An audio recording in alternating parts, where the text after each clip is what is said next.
Hey, welcome back. Today we are talking about Look Back, a short little movie, only 50 minutes. I'll tell you a little bit about what it's about, and then we're going to go into spoilers. So if you haven't seen it, you can listen for a bit and then go check it out and come back. So this story is about two girls, some manga writers, who we start with them only in the fourth grade, just young, but really obsessed with drawing and writing manga. They kind of become rivals, not just kind of one-sided rivals. There's one girl who's kind of like the superstar manga writer at the school. The other girl is a bit of a recluse. She doesn't come to school. She just stays in her house. Nobody's seen her, and we don't see her. So I don't know how she can be at the school when she's just staying at her house, but I don't know. Anywho, eventually, time passes, like sixth grade, middle school. They do meet. One girl has to deliver something to the recluse at her house. That's how they finally meet. She finds out that this girl has actually been a big fan of hers because she's seen the school newspaper where these things are printed, and they become friends. They end up writing together. Like I said, they go through high school. They get stuff printed. What are these called? The one shots.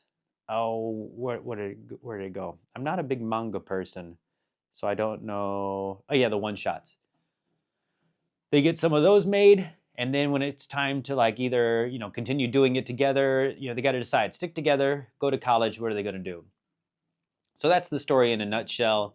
Overall, the story is really just about life, friendship, maybe accepting what you have when you have it, being thankful for it. So there's nothing groundbreaking here. It's just a nice story. Well, it's a nice story until it's not a nice story. But I'm going to let you figure that out. So, yeah, if you want just a nice emotional story about friendship and appreciating what you have, the time you have, go check it out. Like I said, only 50 minutes. It's not something I would say you definitely need to watch this, but if you have nothing else to watch and just want to pop something on, this will work for you. So go check it out. We're going to jump into spoilers now and talk about what the story goes through. First, this art style, I want to say I've seen it somewhere before, but I can't think of where I would have seen it. It's interesting because sometimes it looks really good, and then sometimes it looks really weird. Like when they do close-ups on their faces, their eyes seem, I don't know, the shape is weird. The way their faces look a little weird. So I don't know. I kind of go back and forth. It's like, this looks nice. Ooh, that view doesn't quite work. Maybe when it's like looking up at their face, they're looking down like this. You're like, they look a little weird. But anywho, minor gripe, minor gripe. I do like from the very beginning when the girl, Fujino, is sitting at her desk and we're viewing her from the back, and there's that little mirror on her desk, and you can actually see her movements, when she bends down or puts her arm up, and you can see it in the mirror. And I was like, oh, that's a nice little touch that for me added a lot. It just, I don't know, it just felt so cool to see it like that. Um, the music, I wrote in my notes here, I have music at the start, but it's not just the music at the start. It's all throughout the movie. The music is really good. It really sets the tone and it gives you the right emotions, especially when they like jump into the manga. And I think at one time they play the can, dun dun dun dun dun dun dun dun dun dun dun dun dun. And there's other times the music is just silly and goofy, and I don't know. It always felt great. It always felt great. I liked when we could dive into the manga. I think the very first one, even, it kind of goes down overhead and down from the top of the desk into that first one, and that was really cool. And them doing the whole story and the cheesy animation and stuff. I loved it. I loved it. And we get a little bit more of that, not quite to the same level, but like going through the frames and having it like a little cartoon. I really, really like that. So yeah, we've got these girls competing against each other, mostly Fujino. But there comes that point where people are like, aren't you, we're a little worried about you. Like, this is all you do is this manga stuff. Don't you want to go out and do other hobbies? We never hang out anymore. You want to do this, which I don't know what it is. What's the word I'm looking for? How manga writers are viewed. Obviously, if you're one of the top tier ones, you're viewed very well. But if you're just like an aspiring What is it like to be an aspiring manga writer? Do people make fun of you, or are they just kind of like, you're never gonna make it?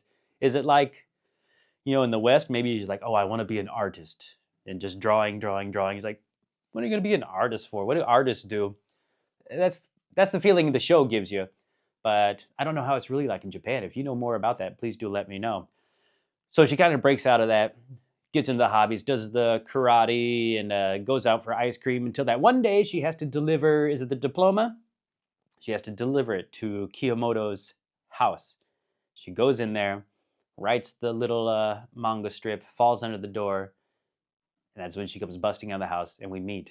And again, I still don't know how this kid can be part of the school if she never shows up. But she's in her bare feet and that probably a bit of a dirty, maybe a stinky robe or overcoat thing. Has her sign it. But then from there, we get them becoming friends and writing the manga together. Like I said, getting their one shots published. They get that offer to make more, and that's when the split comes.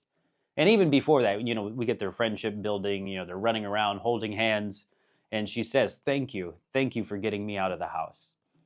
So it's really touching. It's really nice. She's still, even when we go out, you can still see her head's down. Even when they're eating ice cream or talking with the publisher, and Kiyomoto's head's just down all the time. So she's coming out of her shell, but there's a lot to overcome there. So then we get to the part where, hey, we want to do this series. And that's when Kiyomoto says, like, I want to go to this art college. And this is where we get the bad side of Fujino's personality. It's kind of like, it reminded me of like a band when a band breaks up. It's like, well, we want to do this, or we want to go this way, or you're always the one getting the credit. Da, da, da, da. And that's not what we get here with Kiyomoto. She just wants to go off and do her own thing. She thinks, I'm ready to go to art school. That's what I want to do. And Fujino's like talking down to her. It's like, you're scared of this person. You can't do this by yourself. What do you think college is going to be like? You're going to have to talk to a lot more people. It's like, you can't do it. You can't do it. And you're like, hey, you're a terrible friend. But we know Fujino, she's just being selfish, right? She wants to do this series. That's her dream. And she even made the comment, we find out later when she's having this flashback, but somewhere around that time when she says, she tells Kiyomoto, look at my back as I lead the way. Yeah, so, which probably leads to some of her regret and sadness at the end. But yeah, so they split ways.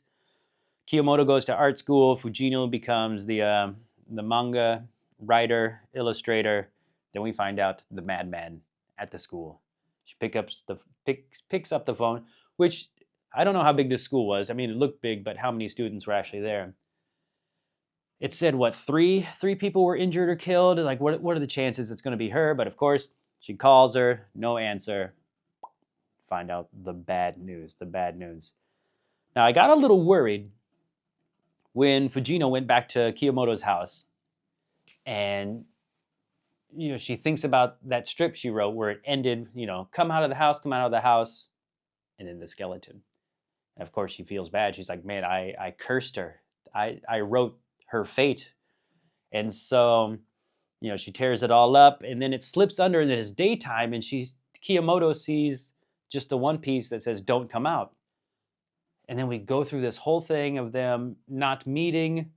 She still goes to art school, and I'm thinking, oh no, are we really doing like alternate universe, or are we really changing the past/future? And I thought, oh, that's so cheesy. That cheapens her loss in Kiyomoto's death, that we can just change it and get this alternate ending.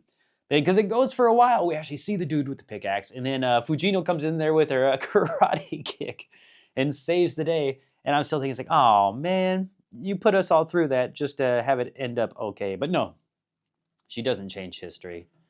That's just probably her alternate life flashing before her eyes of how things could have been. Yeah, so then it just ends. The ending's the same. She goes back to her work, and it ends just with her sitting there, and just like how it began, us looking at her back as she's just drawing away. Of course, you get that nice little montage of their past and when they were together. Yeah, I just finished this a few minutes ago, and like I said, it's not groundbreaking. It's not gonna set your life on fire or anything. It's just another one of those good stories about appreciating the time you have with people, appreciating doing what you love and having someone you care about to do it with. And yeah, regrets? I don't know. You know, everything in life, you can have regrets. You can look back and say, I wish this, I wish this. Of course, Fujino's huge regret is probably ever pulling her out of the house. But at the same time, you get all those good memories. It's like, what would you rather have? You know, never known this person and everything turns out fine for them, having not known you, or would you want the memories with this person, even though they were taken way too early? So another good, nice, emotional story. It's just fine, just fine. I guess nothing more to blab on about it. I really enjoyed it. Let me know what you think. Comment down below what you thought about it. I've got, like I said, I'm on this movie kick. I still need to review one I have watched, which will be coming up soon too. But I've got a whole list of movies I want to check out, and still these single season series. So please do comment down below about Look Back. Also, recommendations. Always love recommendations on more stories I should check out, movies or series. Yeah, so more to come. Thanks for watching. I'll see you next time.